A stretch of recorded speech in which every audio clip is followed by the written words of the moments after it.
Un territoire est souvent défini comme un espace où différents éléments cohabitent, c'est-à-dire habitent les uns à côté des autres. Je pense que cette notion de cohabitation et la mise en œuvre d'actions sectorielles ou thématiques sur un territoire sont aujourd'hui obsolètes. Nous sommes avant tout sur un espace de vie, un écosystème où chaque élément, qu'il soit historique, paysager, humain ou encore économique, interfère sur la vie qui s'y développe. Il peut agir positivement ou négativement sur son évolution, mais de fait, il interfère. La force d'un territoire, c'est sa diversité, car la diversité implique les complémentarités, sans bien sûr oublier ses aménités et ses potentialités.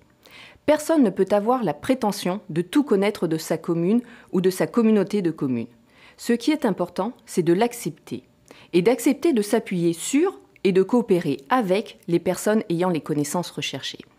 Autrement dit, la vision et l'action de chacun sont primordiales pour que le territoire puisse exhaler tous ses atouts. Pour qu'il soit vivant, il faut du lien, du vivre ensemble. Une entreprise de pointe est, de prime abord, attractive. Elle ne devrait donc pas avoir de difficultés de recrutement ni subir un turnover important. Et pourtant, elle se retrouve confrontée à ces problématiques pour plusieurs raisons. La première est sa difficulté à trouver localement de la main-d'œuvre qualifiée. La deuxième est son incapacité à maintenir dans le temps les jeunes diplômés dans l'entreprise. Il la quitte après 1 ou 2 ans, le temps de se faire une expérience. Cette entreprise a participé à l'élaboration de notre projet de territoire et s'est vue proposer par différents acteurs la mise en œuvre d'un projet découverte de métiers avec la réalisation d'une vidéo par des collégiens. Projet qui répond également à la volonté du principal de maintenir, voire de développer l'ambition et l'envie des jeunes.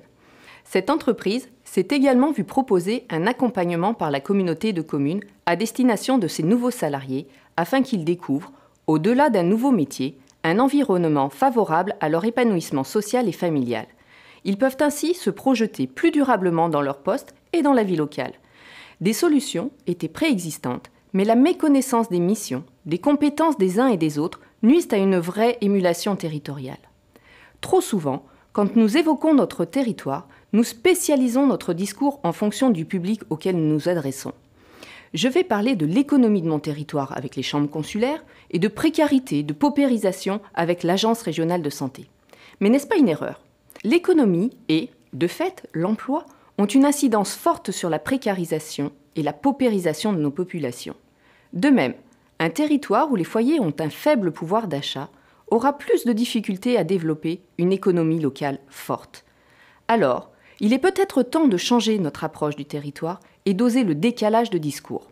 Bref, osons dire par exemple qu'une politique économique est juste, mais qu'il est nécessaire de l'ajuster aux critères locaux de santé, d'éducation ou encore d'environnement.